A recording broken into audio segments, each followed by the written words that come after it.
Addicted to sugar? 3 simple ways to stop. Chances are you already know that eating a lot of sugar is not healthy. It's bad for our bodies. It affects our liver. It affects the insulin in our bloodstream. It's the leading cause of heart attacks and strokes. It's amazing how much damage sugar does to our bodies. We all kind of know that.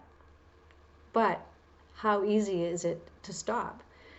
If you go into the grocery store, the first thing you see is aisles of food, processed food, and food that has sugar added to it. They put sugar in everything these days. And even if you're not eating candy or things like that, there's sugar in just about everything. Look at the packages sometime. Take a look at the ingredients, and you'll be astounded at how much sugar is in our food. Not to mention the fact that it's an addictive thing. Once we start eating baked goods and sweets, the more you eat sugar, the more you crave it. That's just the way it is. It's very addictive and very bad for your body. So today we're going to talk about some ways to really stop that addictive process of eating too much sugar all of the time. One of the things that you have to understand is you need to take things that have sugar in it out of your house. If you have it in your house, you're going to eat it, especially if you have a craving, because the more you eat sugar, the more you're going to want it, and you're not going to be able to overcome the need that your body has for that. It's not a matter of that you're even hungry. You might not even want anything to eat, but it's the craving, and the minute you sense the sugar, it's just like any other addiction with alcohol or drugs or anything like that. It literally will take over your mind and your body. So get it out of the house.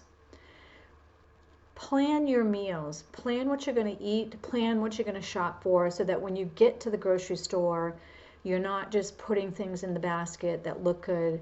Go when you're not hungry. Eat a meal and then go shopping. It really works. And I do a lot of visualization. So if I see something, cake or something sweet that looks really good and I really want it, I visualize eating it in my mind. And then I visualize eating more of it, which is what I'll normally do. And then I'll visualize eating more of it. And then how am I going to feel once I eat all of that? I'm not going to feel good. I'm going to feel sick. I'm going to feel, I'm going to go on a sugar crash. So it literally, visualizing the whole process literally helps me not buy that product that has all that sugar in it. So that's another helpful tip that I personally use on a regular basis. Make sure that you're eating a healthy diet. Make sure you're getting your sleep. I know the times that I've reached for sugar the most is when I've been tired, over hungry, and maybe I've had a long day, haven't had enough sleep, and I'm just reaching for something to eat, either because I'm hungry or I'm bored. So make sure you take care of yourself. Make sure that you're really putting yourself first and taking care of yourself, and you'll be less tempted to reach for something in those times that you're tired or starving. The other thing is make sure you're drinking a lot of water. So if you're having a sugar craving, you can eat a piece of fruit. Make sure you're not starving yourself. That's usually when we tend to reach for something sweet really quickly, prepackaged foods that are sitting there. I know when I've gone into gas stations before, and boy, those packaged donuts and cinnamon buns look really good when you're feeling hungry. So make sure that you're eating and you're not starving yourself.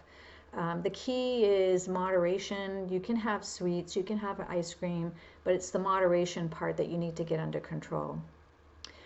Hire a coach. Hire somebody that can uncover really the reasons why you're eating so much sugar all the time, the reason that you're craving sugar. It could be unresolved trauma. It could be emotions that you have not fully dealt with. So there are usually reasons why we are eating too much in general, but especially eating sugar. And then once we get started, it's an addictive process, so we continue to do it. Another tip is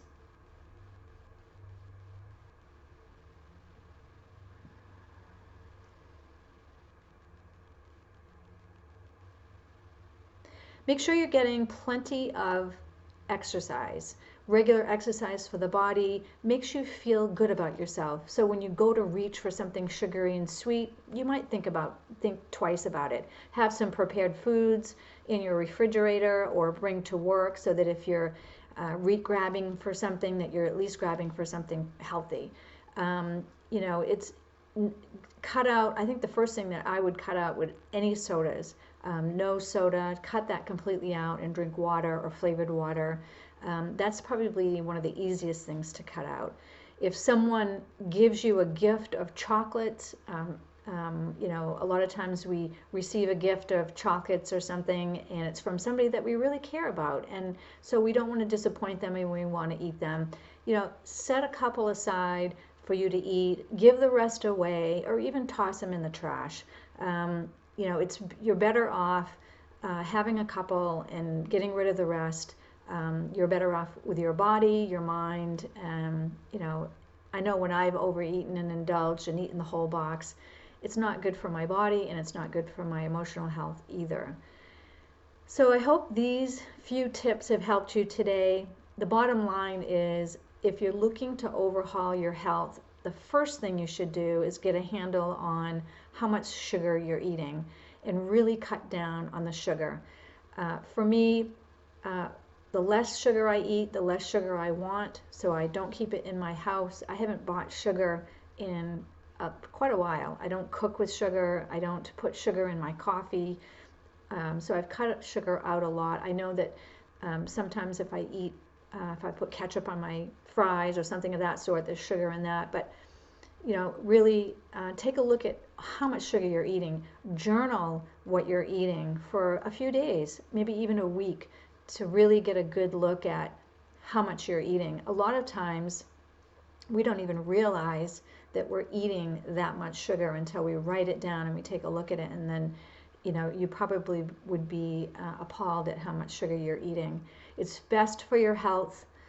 It's best for longevity. You want to be around, you know, for your children, your grandchildren, or just to be able to do things, you know, as you get older. I hope this video has been helpful to you. If it has, and you know someone that this information may help them, send the video along. Share it with your friends and family. Don't forget to hit the like button. And of course, if you haven't subscribed to our channel, then you need to subscribe. You don't want to miss all the other great videos that we have that will give you lots of information to help you live a life of passion and purpose.